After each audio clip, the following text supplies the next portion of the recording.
Hello and welcome to Meet Our Makers, an artist interview podcast produced in association with Beats Per Minute. I'm your host, Jeremy J. Facette. On this episode, we get to meet Emilíana Torrini. Emilíana Torrini is an Icelandic singer-songwriter who has been really at it for a minute now, releasing music since the late 90s, and has just put out, this past June, her newest record called Miss Flower.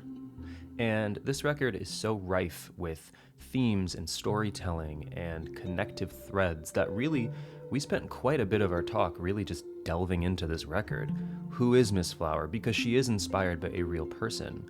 The story of Miss Flower and the way that Emilíana came to learn about her is really too good to spoil here in this intro, so I beg you, just listen, and I think you'll agree that this weird and wild story of happenstance and discovery and espionage, yes, espionage, sort of, is really interesting and intriguing and really makes you see the record in a whole new light.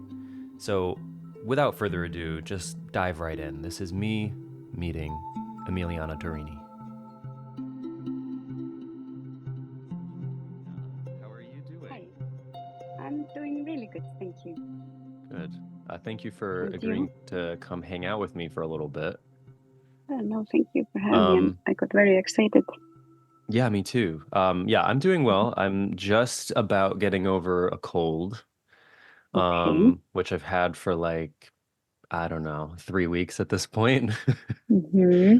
I can Um, relate. You're a bit yeah. late with your cold there. Well, I'm a high school English teacher, so I get a lot of them. Mm-hmm. I Yeah. actually just ended my school year with a cold, which is not fun, but I'm on holiday now. I'm on break now, Mm-hmm. so that's nice. I just Um, just drink vodka and it will go away. yeah, no, yeah, it's on its way out. It's on its way out. Mm-hmm. Mm-hmm. Um, but yes, I'm very excited to have you here. I feel like I found out about your new record, Miss Flower, somewhat recently. Despite being, I consider myself a fan of your work. I mean, I've been following your work for many years. Nice. But somehow I kept, I don't know, missing the signals from this one, and then I was so happy to find out that it was in fact coming out soon, and then was able to link up with you and get you here. So thank you for coming Nice. on. Thank you for having Uh, me. so yeah, we should say early on your new record, Miss Flower, is out in 2 days. Mm-hmm. As of this recording on June 21st on Groenland Records. Mm-hmm. Um, I know it's been a little while since your last true solo record, Yeah. which we'll get to in a moment, but how are you feeling now with this new solo record finally kind of entering the world? I'm just really excited. I'm. It's always a very fast uh, transition from writing to putting it out. Everything you don't really stop. You know, to consider or to give yourself a pat on the back. It's just always the next thing. But um, I'm really, really proud of it and super happy Hmm. to now somehow throw it at people. So, how long has this record been with you or been finished before we're hearing it? It was. It's about 3 years Oh, wow. that it took us to make it because Okay. I live in Iceland and I had to come to London to write it. Okay. And it was very much like I never took any of the letters with me home. We had to have a very sort of strict rule about how we record recorded it because it was a very easy thing to get completely obsessed with. So Mm. it was just good to go home, completely leave it alone. I keep knocking my microphone, sorry.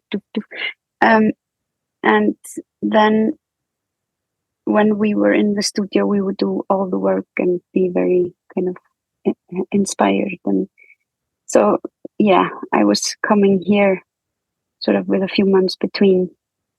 Mm. Is that a method that you've done before where you take breaks while recording and then come back to a project? Yeah, I just learned it when I was doing the record with the Colorist Orchestra that came out last year. we had to write it through COVID, and I just really, really, really learned how important that connection is. Like, to be writing from afar was really boring, and and very unengaging in a way, and far, far, far less playful. Yeah. And I think for me, I just learned that that's not. If I can avoid it, I will avoid it. Yeah, I mean, I would imagine that because I don't feel like that's a method or a timetable that people typically do when they're in the studio. You know, they kind of go in, record, sometimes quite quickly, and then come back out. But I could see it being beneficial to sort of have those pauses and then Yeah. come back to a project.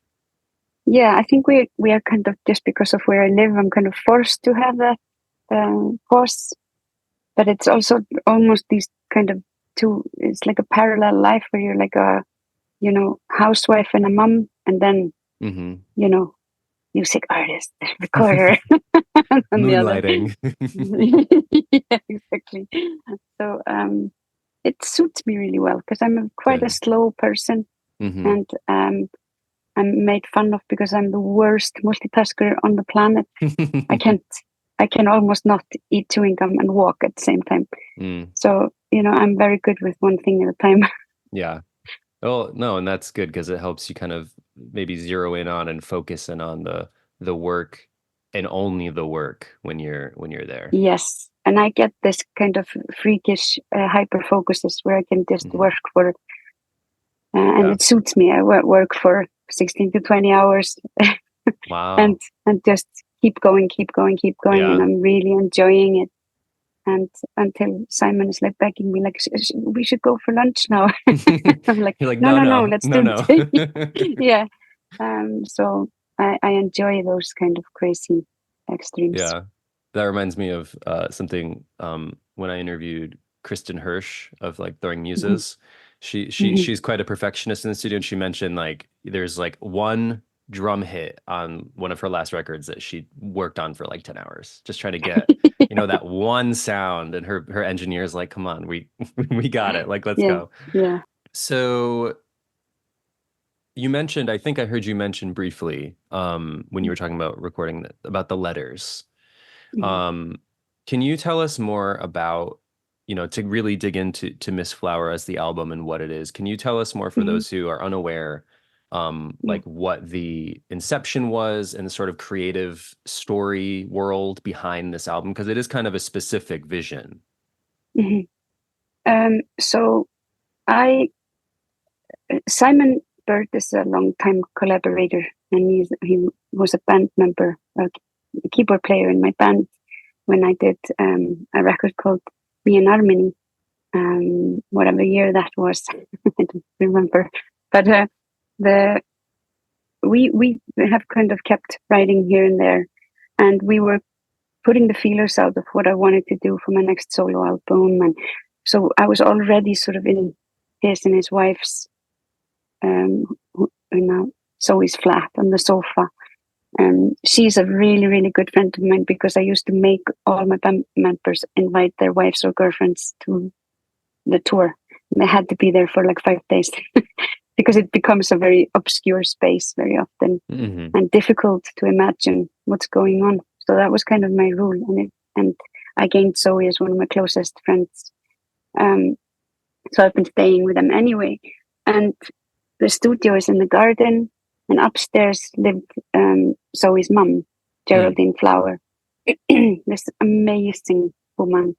And Zoe would kind of, when she was probably getting a bit tired of me, she would ask me to go up to her mum's and have a chat, and I would sit there and drink some G&Ts with her and have just a really good time.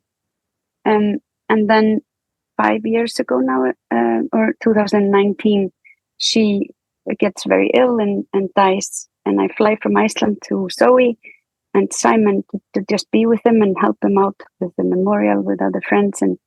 And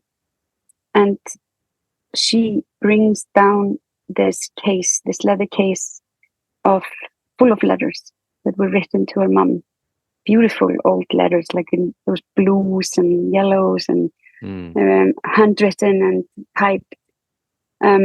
Very thin paper, wrinkled paper, colored paper. It was very special. And she starts telling me stories about her mom. She had 9 proposals, never married. Oh, wow. Just decided to be a single mom and just lived her life without any compromise, you know. And so this box of letters was from a lot of these men. And the first one we kind of fished out was a letter that now is Miss Flower. Okay. It's the name of the record and the song on the record. And it was such a funny letter. And kind of this kind of 60s sexy, talking about mowing the lawn, very British, like in stripes, and thinking about her and, you know, what kind of wine she would be. And, you know, they had this kind of silliness to it as well. Yeah. And I was like, hey, do you want me and Simon to just kind of go in the studio and write a song from this? Or, you know, it's just kind of, we were just desperate to make her feel better. And then we went to the studio, wrote the song, and I was so involved in this letter somehow. It created a real bubble for me. Like I am writing between the lines and maybe what I hoped was written, or so you enter this kind of this world. Letters are something that nothing else is like a letter, because you are writing to somebody. A person gets kind of into a flow and into sometimes a melancholic state, you know, or a place within, and then the letter starts writing to itself, you know, or the person starts writing to itself. It becomes always a vulnerable space, and trusting and revealing.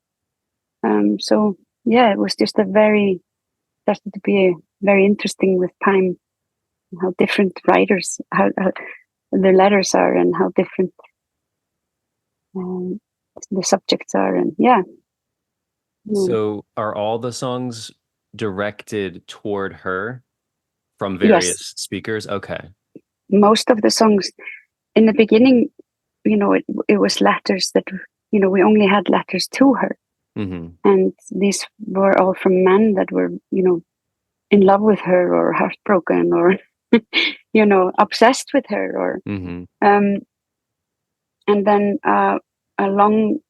the longest lover she had, and the most serious one, and I think her soulmate in absolutely every way, because they were both such free spirits, very intelligent, and shared the same humor and silliness. And his name was Reggie, and he basically wrote the most letters. Was a very interesting character, and we find that he was a spy. Oh, wow. Yeah, so within all of these love letters, there are some spooky letters that kind of started pointing out that she might have been involved at some point in this kind of world.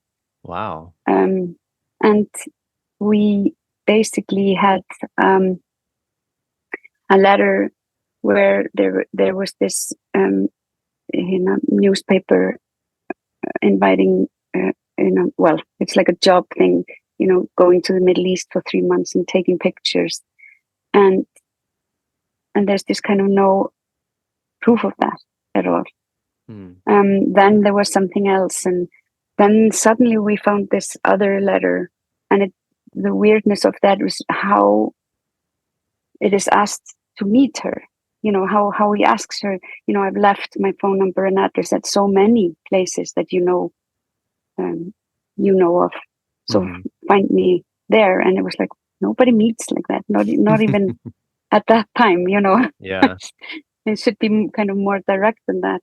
And we knew that Reggie his post was sent all over, you know, before then being sent here to Geraldine's house. And she would then hand it to him, you know. So these guys are like super paranoid in the end. And and this guy, I was like, I'm just going to Google him. Of course, now you can do that. Yeah. And we find that he was a very high-ranking CIA officer and very involved with kind of this kind of Cold War, eliminating communism in South America. Like, why is she meeting him, and why is she meeting him more than once? Yeah. And so this just sprouted in my brain. And at the same time, we don't know anything. We don't know if any of it is even true, but it's very amazing how you can move how you can be taken by a story that and so Zoe, your daughter, kind of had me on a bit of a string because I was like a balloon, and she's like, yes, Emilíana, let's just come down a little. I'm like, no, you don't understand. And I got really, really excited. And it was really beautiful because if anyone was writing about my mom, I would be like, you leave her alone, Right. So she was trusting me so much for this story and giving me artistic license. And yeah, it was became sort of a biographical fiction in a way. Yeah, because I would imagine there needs to be, on your part, a little bit of conjecture, a little bit of invention of sort of connecting dots in certain ways, but obviously very informed by what you've read. Yes. Yeah. Absolutely. And and you have to protect the writers as well. These are old letters. People have families probably today and great grandparents or whatever, I don't know. So it was a really sensitive thing, but also we approached it with a lot of care and love. Yeah. And it's interesting you mentioned the sort of spy undertones, because now that you mention it, there is kind of a mystique to a lot of these songs, like a sort of nighttime, almost noir-esque sort of feeling to a lot of them. Is that partially why? Yeah, I think when I heard that so the first letter I worked from was the Miss Flower one. The second one was Waterhole, which is very spy kind of, and it was almost like a naive way because we heard he was a spy, but we had nothing in our hands, know. So it was kind of imagined, and I remember were in the studio, and I was so involved with some kind of imagery that I was seeing in my head, and I used the metaphor of a water hole for the animals, where they all have to come together, foes and friends, and to drink out of this same water. And I kept saying a water hole, and then we further along we find the other letter, which is Dark Water, that the record starts with, and that is where I take his letter from and the end of it. And then I wanted to find a metaphor for this paranoia and what is it like when you're stuck in this kind of world, like me, stuck in the music world and being obsessed here. What if you're like him, obsessed with enemies, people coming to get you in your country, and probably a lot of people are constantly living that, and that just cannot be a good place to be. Yeah. Always, there's always black and white, yes or no, with or with, are you with me or not? Are you, Yeah. And I was swimming last year or the year before in this lake in Berlin after a show. There was some kind of trouble happening at the show, and I went to swim in a lake there, and it was full moon, and there was not a little bit of eyelash flutter of wind, and I kind of went in the water, and it was it was still and black as oil or blood even, and it was just so incredible and yet completely see-through, and I was just kind of there observing this kind of miracle almost, and I used that as a kind of metaphor in the song for this kind of paranoia and spy thing. So then we got a friend of ours who works in sort of this kind of high security and does have these kind of 007s underneath her. And she came in the studio and like, oh, how do you know about the water hole? And I was like, what do you mean? Because I was just making it up. And she's like, yeah, water hole is where you meet. It's the pub. Oh. You know, you go to the water hole. And I just thought that was so fitting. It was really fun. And she was telling us a lot of stories and then little words of lingo and stuff like that. So it was really interesting, all of it. At one point, Miss Flower works in the Bahamas, and I was like, is there anything in the Bahamas? Is there a reason for her to be there? Because you want to puzzle everything together. Right. And she's like, well, you know, in the Bahamas, you know, there were safe houses and for, you know, things happening in the South Americas when, you know, communism was on the rise. And I was like, oh, ding, ding, ding, ding. But that might also just be totally not true. I don't know. Right. But that's the fun of it. But that's, yeah, exactly. You can just go with it, what you have in your hands. But it's such a, I don't know what the word would be, but just sort of like this process that you're describing of from inception to writing to making this record is so, like, you were just investigating and you were compiling things, and you were like I picture a map with like threads all over it, and like, I don't know, it's like, I don't know, it's such an involved process, and it's such a good story. Like, you know, this could easily just as easily be a whole novel or a film, or, you know, this is now a film. We've just done a film. Awesome. Yeah. Good. it's a music where actors and musicians read the letters, and then it's sung, and we have Caroline Katz acting Miss Flower. It's beautiful, incredible movie made by, you know, Ian and Jane Forsyth. The 20,000 Years on Earth with Nick Cave. He is in it reading a letter. Oh, nice. Yeah, it's fantastic. But we weren't allowed to say anything till today, so it's been. Well, there you go. I've been like having ants in my pants, just like. Right. Well, I mean, it makes sense though. It's such a world building kind of project for you and just in general. I mean, I don't, correct me if I'm wrong, but I don't feel like any of your past work has been this kind of holistic narrative piece, you know? No, this is like, this is a concept record, which a lot of people find like a poisonous word, and I absolutely love. So I'm just going to call it that. It's definitely a concept record. Call it what it is. Yeah. Not fluff about. Yeah, it was definitely life altering for me as well, I think. And you know, those movies that I grew up with, you know, it's like Never Ending Story where the boy opens the book and there's a parallel world happening. And, you know, it was a little bit like that for me, you know, seeing yourself in a person and asking a lot of questions, you know, about the construct that you live in and why you are in it. And yeah, it was an opener at the same time. Yeah. I'm especially drawn to the song Love Poem, which is, I mean, now that you're describing some of the other songs, to me now it feels even more so like one of the softest songs. And it's built on this sort of never-ending, arpeggiating synth line, and your voice. And then there's a little bit of other instrumentation, but it's very, very subtle and kind of just hanging in the wings. And it is also the longest song. It's almost 6 minutes long.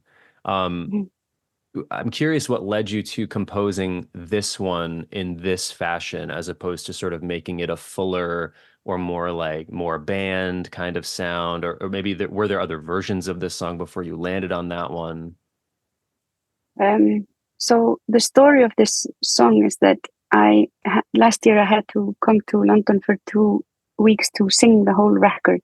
Mm. And I was under pressure to finish the record, and I was really unhappy because I started to realize that I don't have Miss Flowers' voice. I don't have Geraldine's voice at all. Oh, okay. We only have from the men. We don't have her letters. We don't know what they say. And it was just so frustrating, you know. And as we are starting to sing the record, I get a flu, and I don't just never get ill, you know. And I got this crazy flu.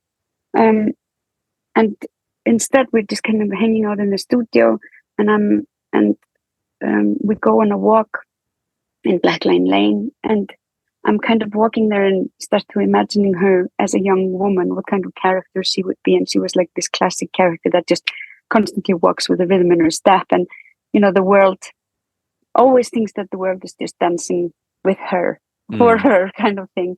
And she, so we wrote this imaginary song about when she was young, which is Black Line Lane. And then I was still not very satisfied. You know, I still didn't feel that was enough of her. And I was getting a bit sicker, and I started to get a fever dream one night. And you have to imagine, I stayed in Geraldine's flat when I was sick. No, when I was writing the record. And then Zoe and Simon lived downstairs, and the studio was in the garden. So we're completely involved. Yeah. And I'm lying there in bed, and I'm going, "Hey, Geraldine," you know, and I can kind of see her around this round table playing cards, and it's so much smoke because she's chain smoked, and loads of people around her, and I kind of, you know, can see Leonard Cohen there, and Janis Joplin, and many others, and my dad. And I'm going like, "Hey, you know, we really need your help here. You know, you have all these amazing people. Can you just send them down, and tell them to help us? And come on, we need something. We just like, oh, we cannot close the record, please." And she's just kind of smoking then, just all a bit mad. And I go, then this wild thing happens, is that Zoe finds a love poem written by Geraldine Flower to Reggie, her lover that I just adore. And it's all about making love. And it's really beautiful little poem. And it was completely miraculous to find it, because, you know, letters had been looked for everywhere as well in the house, because they were, you know, hidden in drawers and all over. And I walk into the studio, and Simon is completely nerding out on some synth, and I'm like, "Hey, Simon, come and put the microphone on," and I kind of improvised the song on top of that synth. Wow. Okay. And then wrote the end of the song. So this song is very much improvised. And then as we were in the studio, I was looking at my phone, and there's this site called something Space in a Nutshell or something. And I'm looking at it, and there's this story about this Finnish professor that there used to be a rumor about a talk about the native people in the north hearing the northern lights, that the northern lights actually make some sound. Okay. And I was like, whoa. And they finally recorded it, this this Finnish professor. And there are these sounds, you know, you can hear these sounds on the record. And I'm like, oh my God, Simon, listen to this. And I called my manager, and just fitted the song so perfectly. And I made my manager contact this professor at the university. And he's just like, what is this? Gustav! What is this? Gustav! You are stupid. Oh no. This is not my recording software. Oh no. This is just radio frequency. And he just had such a go at us. And I had so much laughing fits. My poor manager had to keep sending me the correspondence. And I'm like, no. You have to go back and talk to him. Like, where does he know where this is from, or what is it? And then we got a snippet. of the sound of the actual Northern Lights that he did record. And of course, it's amazing that the Northern Lights make a sound. But it's almost like when you're a kid and you don't know what the giraffe sounds like, and it's like this. You think it's going to be like more, like this really deep, long something, and then he's just like, Yeah. And it was like that. It was just like this fraction of a second, like, Yeah. Yeah. But in the end, we just couldn't find anyone, so we used the radio frequency. But that kind of taught me a little bit about not trusting everything on the internet. A little bit of myth busting there. Yeah. That's funny. Yeah, because there are a couple moments on the record that have that sort of background, almost sounds like a field recording kind of ambient sound. And that is on Love Poem, and it is sort of like the accompanying sound. Yeah, that was just accidents. I mean, we when we were writing the music, we almost started, like those clown rules. If you make a mistake, make it again. Yeah. And we always started the studio by just doing something really stupid and laughing. Just this kind of clown music, like, and then I would be like, oh, but that actually sounds nice if we slow it down, and that becomes a nice melody. So you're always rolling. You're never stopping. You're always yes and. Very organic. Never in the kind of no buts, And there was a book like for Dark Water that I had. I was so angry with myself. I was carrying this bird book with me with, like the recordings. Because I bought it on the airport in Iceland, brought it all the way to England to then bring it back to my daughter. And it was so in my way all the time. But then I was just kind of here in the studio, and we started recording all these sounds, and that kind of created very much the background of Black Water. So it's like these little accidents, they become kind of miraculous in the process itself, Yeah. Just throwing everything in there. Yeah, it's like the record that we hear is also, in addition to being written and composed, is also kind of showing us at how it's made as it's made. Like there's this sort of living quality to it. That's really cool. Yeah. I was thinking that the other day, because we rarely write a song without producing it at the same time, it's not very, like we write the song and then it just sounds like something completely different. We are working it quite organically at the same time.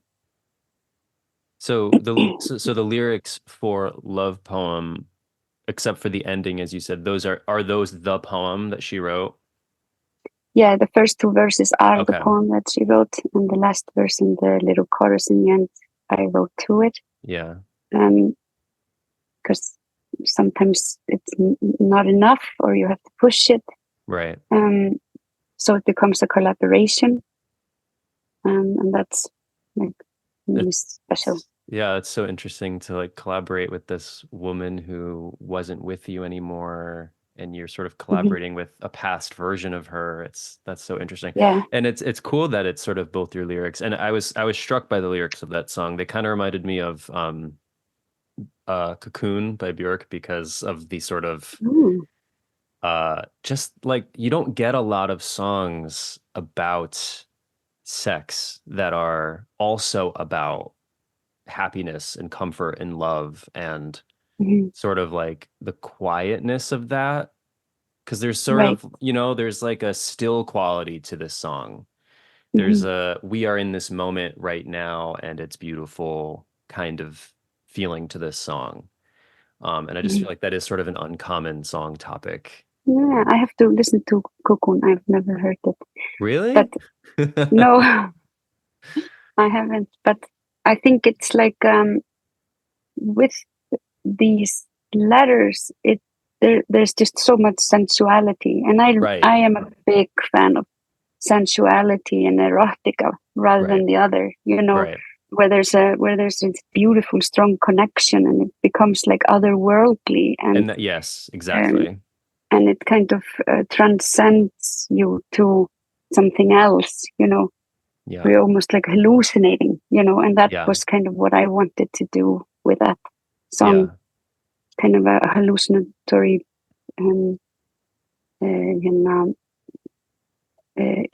sort of transcendental song almost, Which fits because it was born almost through a fever dream.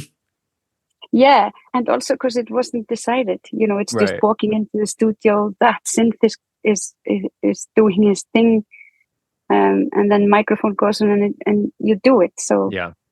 Nothing's planned, or It's exciting. there are no there are no references, or there's just nothing, Yeah.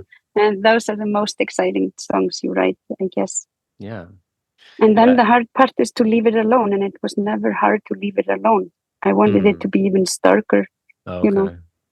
but Yeah. It is this nice sort of pause in the album because the album is at times rather dense and very beat driven and maybe even more, I'd say more so than maybe almost any of your past records. It's very beat driven. It's very percussive. mm-hmm. And then you get this song, which is just this sort of like Mm-hmm. cloud. Yeah. It's my favorite song on the record. I was going to ask later if you had a favorite song Yeah. on the record. Yeah. It kind of almost makes me cry, that song. Yeah. I find it so, yeah. Yeah, it's beautiful. And then, speaking of the sound, another curious thing that I picked up on, or not picked up on, but like discovered while listening to this record was the sample that you use in Let's Keep Dancing, Mm-hmm. which I didn't know was a sample because I was unfamiliar with that. And so I Mm-hmm. just thought you had Okay. a guy singing on your song. And then I read the liner notes and I was like, oh, it's a sample. And your liner notes basically say, we found you. Like, thank you, we finally found you. Can you kind of unpack the story of this sample and what led to even wanting to use it? While we were going through letters, we find this really amazing picture of this Trinidadian man and his letters to her that were more kind of sort of basic and chit-chatty, hey, I'm just there, and there was no kind of hey, my love, or there was nothing like that really. So he starts telling me that she seemed to remember a cassette, because he was working with her mom at a magazine in Trinidad, and they worked at and he was also a musician and was in a steel drum band, and he wrote his own music, and that there was this cassette in the house somewhere, that her mom had written my song on. And I was like, oh, can you find this? And she's like, well, I can't find it anywhere. But she did in the end. And we had written this song already, the instrumental. So we were like still thinking, who is this person? Who could this be? And I was like, I think it should be Harold. This would be really lovely Harold song. And then when she finds the cassette, we listen to the song that is extremely different to what we maybe have now. But he says something like, I forgive what you did long time ago. Put that aside. I love you so. And I'm like, oh, another bridge burned. And then I kind of got my idea that that he might have been the only one, knowing that you cannot kind of put a glass dome over a butterfly, and that he was just going to let her go. But before that, there would be a last night of dancing, and he was going to make her never forget him. But then what happened is that Simon, now there's these programs where you can take the music away from the voice completely on the cassette, and he did that, and then his music actually kind of just slotted within our song, which is mad to think, Yeah, it fits perfectly. It fits perfectly. What? Then we really wanted to find him, to ask him if we could use it, or his family. We didn't want to just take his voice. It's very personal. And so we started this search that took 2 years to got nothing, and we didn't really know if he was alive or not, or and then we were basically at the point of like, oh, we have to take it out of the song, that this email arrived, and it was him. And this picture of him, like super handsome, like, hey. And it was like if I'm not mixing everything up, but I think it was 4 days before his 80th birthday. Oh, wow. Yeah. So that also became a kind of a collaboration. Yeah. And it was, it was a really happy day to find him. No one was all right and well, and it was very cool. Yeah. Did he end up hearing the full song? Yeah. He was, and he really loved it, and was very kind and excited about it. So it was very cool for us. I'm just sort of like sitting here blown away by all the kismet and the just pure, beautiful like coincidence or chance that is fueling this record of like finding this letter and locating this person at the last minute and improvising a song, and then that's the way it is on the record, and all this sort of happenstance that just it all fell into place, which is so strange and lovely. Yeah, I think that explains the record really well. The process, just strange and lovely. It's just so cool because I feel like you did have the first sort of fateful discovery of finding these letters, and like that would have probably been enough to fuel a record. But then all these other moving pieces came in and found their way to you one way or another. Yeah, and also I think not all letters are interesting, or not all boxes are interesting, and these were phenomenal. Right. And she is phenomenal. She. Yeah. I think there's just been this realization that there's a very rare species, which is the muse. And the muse gets sent to inspire, and that I got to have a muse to write about for a record was a big deal. Yeah. It's a rare occurrence. Yeah, no, I would imagine so. I mean, you've had several solo records. I was looking at your discography earlier today when I was writing my notes. And I mean, your first record is turning like 30 next year, which is bananas. Yeah. But to like still have stuff like this now where like you have a muse or something is fueling that or striking you at just the right moment is like, it's fascinating. And you're right. Not all the letters are interesting, but you got very lucky that you found this box of gems. Yeah, absolutely. And the stories within the stories and the characters and just the hilarity of it as well. There was a lot of humor in those letters. I think there's one letter we tried to write a song about, but it was just too funny. A friend of hers is writing from Delhi or something, and he got food poisoning, and he's just writing to her all about how sick he is. How sick he is. And it's just it could have. I think maybe we have to leave that one out. Maybe you record that as a one-off later on. An experimental project. Yeah. I'm not sure that one would have fit the fabric of the record exactly, right? Yeah. So you are about to embark on a solo tour in Europe through summer, through fall. It's a pretty extensive tour. And I mean, I believe it's been quite a few years since your last true solo tour. Are you nervous to do that again? Are you excited? I'm excited. I've stopped being nervous about it because I've kind of always had my career like that. This unusual thing of just doing a record and then not do another one for 4 years and then maybe 5 years. And So I'm quite kind of lucky that the people that listen to me are kind of used to that. So there isn't that pressure on me. But I'm just excited to be playing a lot of the old tunes again that I haven't really sung before. Obviously the festivals are always a different thing. Then you're just kind of doing best-ofs and throwing a song here and there. Right. And then the autumn tour is more your show, you know. And that becomes a more intimate experience. Do you have any deeper, older cuts that you're especially trying to like relearn and get back into rotation? All of it.